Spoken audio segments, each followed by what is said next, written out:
De nos jours, les nuisibles se répandent de plus en plus dans nos campagnes.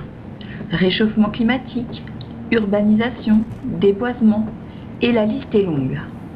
Cependant, dans une petite commune costarmoricaine, un comité de lutte s'est créé sous la houlette d'un certain Ludo. Il a mis en place un système pédagogique, un groupe d'études sur le développement et les techniques d'éradication de la taupe. Nous sommes allés à l'Institut de formation des futurs détaupeurs, comme on le dit au tertre.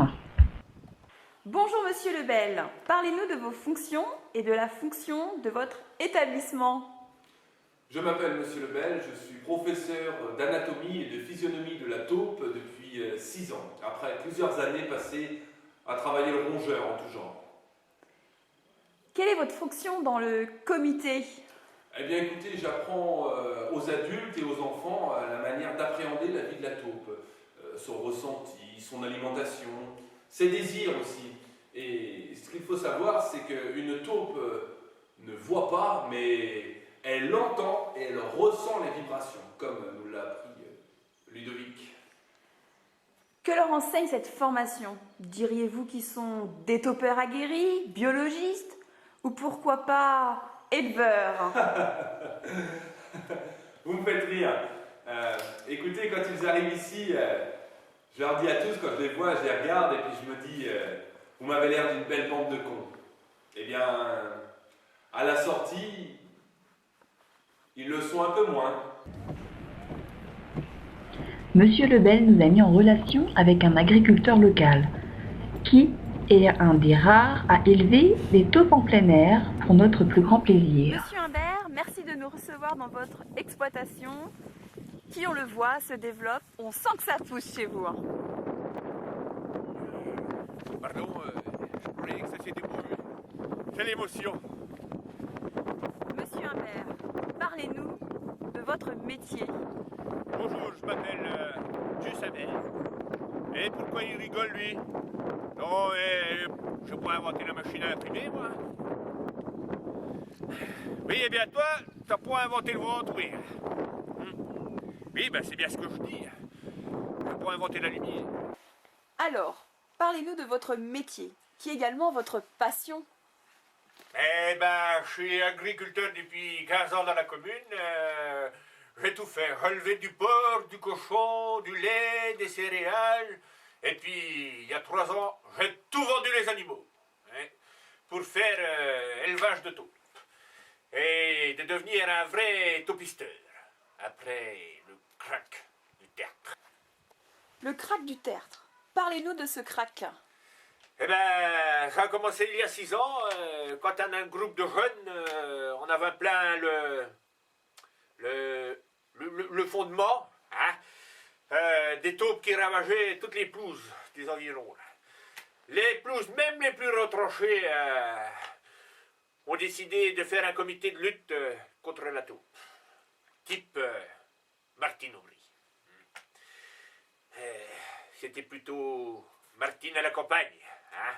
Et je dirais même dans le pâté, pour rester poli. Hein? Donc, fallait les voir, les gars, au pétard, au piège, à la pêche, au corps à corps. Hein? Point qu'avait la technique. Tu parles, ouais. Enfin, il y en avait un seul qui avait la technique. Ouais. Un vrai, un pur, un dur, le meilleur, un tueur. Hein? À la soif dévastatrice qui marquait ses taupes sur une ardoise, à l'entrée de sa maison, pour que les autres le voient. Pour une taupe, la vie s'arrête ici.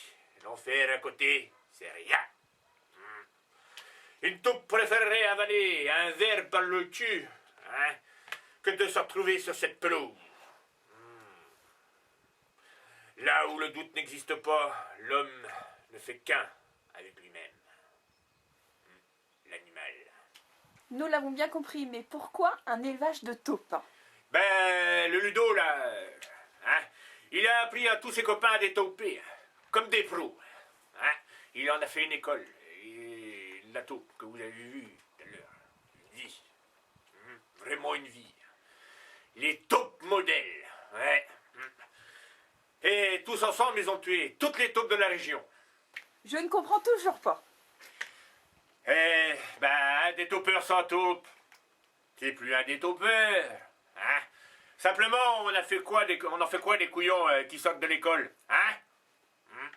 C'est comme un chasseur sans gibier. Ça n'a pas de sens. Hein? Alors, pour sauver la passion de l'école, ils ont proposé de créer des fermes pour produire des taupes, hein, en plein air. Et on fait des lâchers tous les dimanches. C'est pas beau ça, hein? Elles sont toutes dedans à faire ce qu'elles veulent, hein? Ludovic, qui est cet homme dont le monde envie ses talents? C'est décidé, nous devons le rencontrer. Oh, il faut pas rester là, vous! Vous faites du potin avec votre voiture, et même le chien, il s'est fourré dans sa niche! Après quelques minutes d'insistance, les détaupeurs nous accueillent et nous ouvrent leur univers. Seul regret, Ludovic n'est pas là. Il court à taupon. Et nous, on détaupe le terrain. Quelles sont les règles de base pour détauper comme un pro? Faut penser comme la taupe. Parce que la taupe, ça ne voit pas. Mais ça entend et ça sent. Un pet de travers, et puis toute la matinée, il est foutu. Foutu. La mousse. Eh ben, comme dit le Roger, faut bien faire attention au détail. Et utiliser la Au bonne tertre, la technique la plus répandue est celle de la chasse en chaussons. Plutôt que de mettre des bottes comme leurs confrères chasseurs, les détaupeurs utilisent cet accessoire de la vie courante. La taupe, chez nous, on te la chasse aux chaussons. On met pas les bottes, sinon ça les effraie. Ils rentrent dans le trou pour prévenir les copines. Surtout les vieilles taupes, les plus beaux trophées. C'est pas tous les jours qu'on se tape une vieille taupe. Les taupes, vous les repérez comment? Au but de terre qu'elles forment?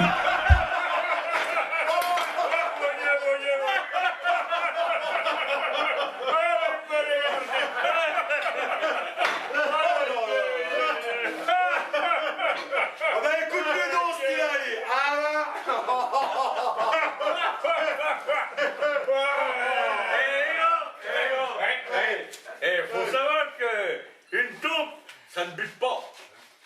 Ça boute.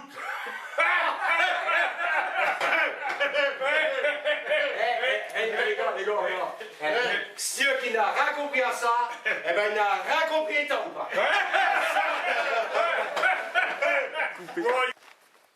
Là, on se met en tenue de camouflage parce que Gilbert, il a trouvé un nid de taupe. Mais attention, une espèce rare. Les taupes à plumes. Ah oui. On s'habille comme ça parce que les taupes communiquent avec les autres animaux. C'est un des maillons essentiels. Vous voyez? Un des maillons essentiels pour détauper. Et là, on a peur qu'elle parle avec une pie. La pie qui chante. Non.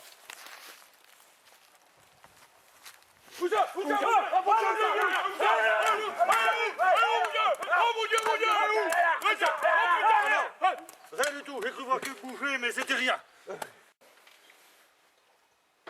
Avant, on trouvait des taupes partout, mais aujourd'hui, il faut agir de manière pédagogique. Hein. On fait vachement gaffe. Et puis quand on en fait passer, on fait de la liqueur. La fameuse taupette. Peut-on vous demander à quoi reconnaît-on un bon et un mauvais détaupeur? Le bon détaupeur, il attend. Il voit la taupe qui boute. Il creuse. Attention. Mais le mauvais détaupeur, lui, il voit la taupe qui boute. Il creuse aussi. Ouais, Bernard, t'as raison, Bernard. Le bon des taupeurs, il observe. Il voit une taupe qui... Oh, il creuse. Le mauvais des taupeurs, bah, ils creusent aussi. Mais... est un mauvais des taupes. Ben, t'as des charognards et des taupeurs, hein, et c'est tout. On te demande pas comment tu te la tiens quand tu pistes. Hein. La journée n'a pas été une réussite pour nos détaupeurs. Ils décident de sortir leur appât, le cochon d'Inde. Curieux, car nous l'avons vu en début de reportage, la taupe est insectivore. Ouais, la taupe, c'est un insectivore. Mais c'est aussi un animal qui a des envies de sexe, notamment. Alors, bah, on l'y apporte sur un plateau. La taupe elle profite de la solution de facilité. Ah, un ami. Et puis on est malin. On lui met du rouge aux lèvres. Alors la taupe elle préfère le cochon d'Inde plutôt que de s'emmerder à chercher l'âme sœur dans la terre. Dame, hé, les bonbons saveurs de pain, tu les préfères dans les pissotoires ou dans la boîte? Ah ben la taupe, c'est pareil. Et la taupe sort, Bon les gars, rien qu'en voyant le cochon d'Inde. Tout est prêt. Bon, Gus, tu te positionnes côté 2. Mais tu fais pas comme le dernier coup. Tu ne tues pas le cochon d'Inde, compris? Et attention, c'est toi qui donne le tempo. Hein. Bon, Bernard, tu te tiens prêt si la taupe elle va en direction de la rivière. J'ai mis Polo avec toi. Vous ne pas trop de 2 parce que vaut mieux 2 tu l'en tiens que 1 tu l'en tiendras et on ne sait pas quand. Bon, Roger, c'est là, j'ai là. Regarde ma main là. Hein. Tu vas vers le fond au cas où la taupe elle faut être quand descendre. Mais non, Roger, attends, on n'est pas prêt. Oh, ils vont m'impresser. Bon, moi je reste ici. Et je vous couvre. Si elle vient derrière, dans le nom de Dieu. Donc, la butte. Bon, les gars, vous êtes prêts? Je fais le lâcher. Et Roger, attention, attends.